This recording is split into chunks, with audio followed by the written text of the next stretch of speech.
UP में योगी और मोदी की जोड़ी तो सुपर हिट रही, लेकिन अब सवाल है कि योगी 2.0 की सरकार का शपथ ग्रहण कब और कहां होगा।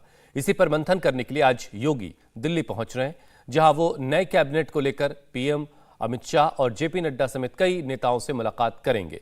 11 मंत्रियों की हार के बाद कैबिनेट में किन चेहरों को शामिल किया जाएगा, लखनऊ से लेकर दिल्ली तक इस पर मंथन चल रहा है। बताया यह जा रहा है कि इस बार का योगी मंत्रिमंडल 2024 के चुनाव को ध्यान में रखकर बनाया जा सकता है।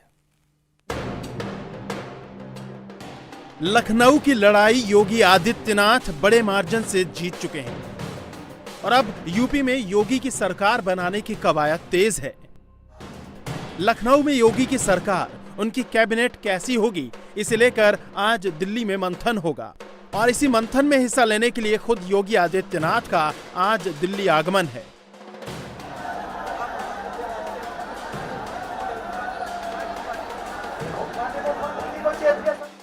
योगी आदित्यनाथ का दिल्ली आगमन कई सवालों के साथ है।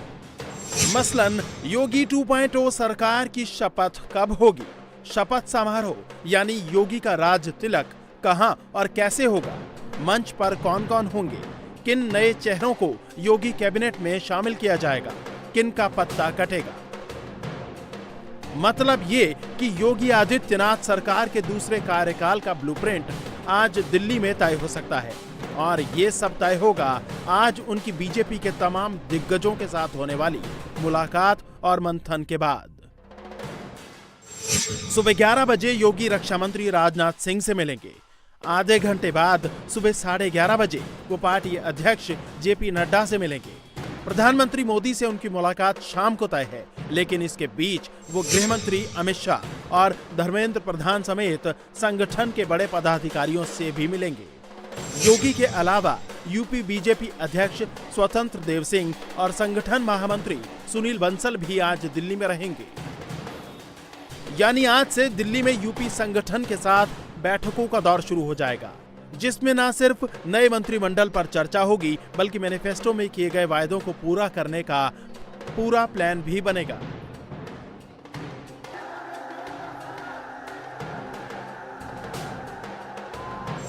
सूत्रों की माने तो योगी सरकार का शपथ ग्रहण होली के बाद हो सकता है। दिल्ली से लौटने के बाद योगी लखनऊ में बीजेपी विधायक दल की बैठक करेंगे। बीजेपी विधायक दल की बैठक में योगी आदित्यनाथ को नेता चुना जाएगा और ये सब कुछ होली के बाद होगा। मतलब योगी की ताजपोशी 18 मार्च के बाद हो सकती है, लेकिन लखनऊ में मुख्यमंत्री आवास की तस्वीर देखेंगे तो आपको लगेगा यहाँ होली के साथ दिवाली की भी तैयारी है। उत्तर प्रदेश के मुख्यमंत्री योगी आदित्यनाथ की सत्ता में दोबारा वापसी के मौके पर मुख्यमंत्री आवास परिसर को पूरी तरह से लाइटों से सजाया गया है। तस्वीरें आपको दिखाते हैं, क्योंकि 10 मार्च को मतगणना के बाद योगी आदित्यनाथ की दोबारा सत्ता में वापसी हुई है। प्रचंड बहुमत से बीजेपी सत्ता में दोबारा आई है और ऐसे में यहां पर पहली बार इस तरह की तस्वीरें दिखाई दे रही हैं, जब पूरे मुख्यमंत्री आवास परिसर को लाइटों से सजाया गया है। योगी आदित्यनाथ ने चुनाव जीतकर इतिहास बना दिया है। 5 साल तक सत्ता में रहकर पहली बार कोई लगातार दूसरी बार मुख्यमंत्री बना है, तो वो हैं योगी आदित्यनाथ। विपक्ष मुस्लिम और यादव वोटों के इर्द गिर्द घूमता रहा और नरेंद्र मोदी और योगी आदित्यनाथ की जबरदस्त जोड़ी ने बीजेपी की जीत की कहानी लिखी। चेहरा योगी का रहा तो भरोसा मोदी का। योजनाएं नरेंद्र मोदी की रही, लागू करने की जिम्मेदारी योगी की।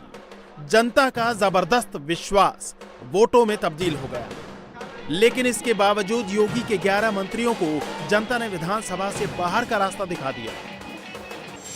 सिराथू से डिप्टी सीएम केशव प्रसाद मौर्य हार गए, थाना भवन से सुरेश राणा हार गए, मोती सिंह छत्रपाल सिंह गंगवार हार गए, चित्रकूट से चंद्रिका उपाध्याय हार गए, आनंद स्वरूप शुक्ला, उपेंद्र तिवारी, रणवेंद्र सिंह धुनी, लखन सिंह राजपूत हार गए, इटावा से सतीश द्विवेदी हार गए और गाजीपुर से संगीता बलवंत हार गए।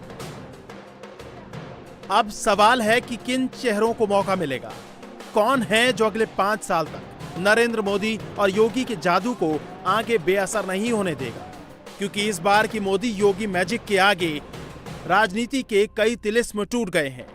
यूपी में बीजेपी ने एक बार फिर दिखाया कि कमल सिर्फ फ्लावर नहीं, फायर भी है।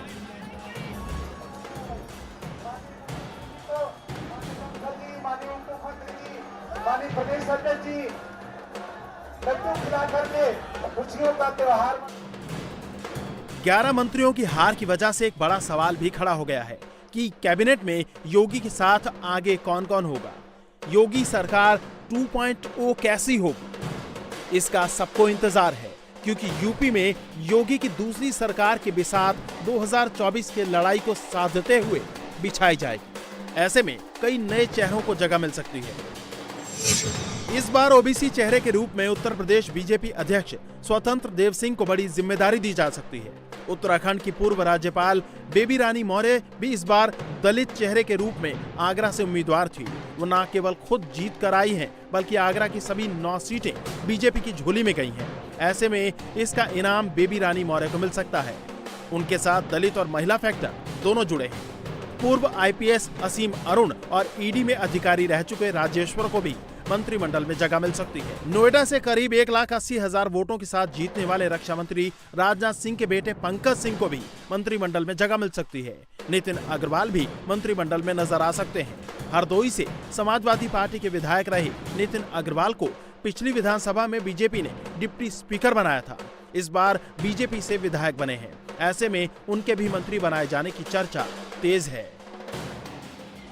यूपी चुनाव का परिणाम ऐसे वक्त में आया है जब लोकसभा चुनाव के लिए करीब 2 साल का समय ही बचा है। ऐसे में पार्टी के लिए योगी सरकार 2.0 में ओबीसी, स्वर्ण, दलित वोटरों को साधने की भी बड़ी चुनौती होगी। लिहाजा हो सकता है इन जातियों को लीड करने वाले भी नए मंत्रिमंडल में नजर आए। लेकिन एक सच ये भी है कि जातियों के तिलिस्म को तोड़कर ही बीजेपी ने 37 साल के चल रहे ट्रेंड को उत्तर प्रदेश में तोड़ डाला है।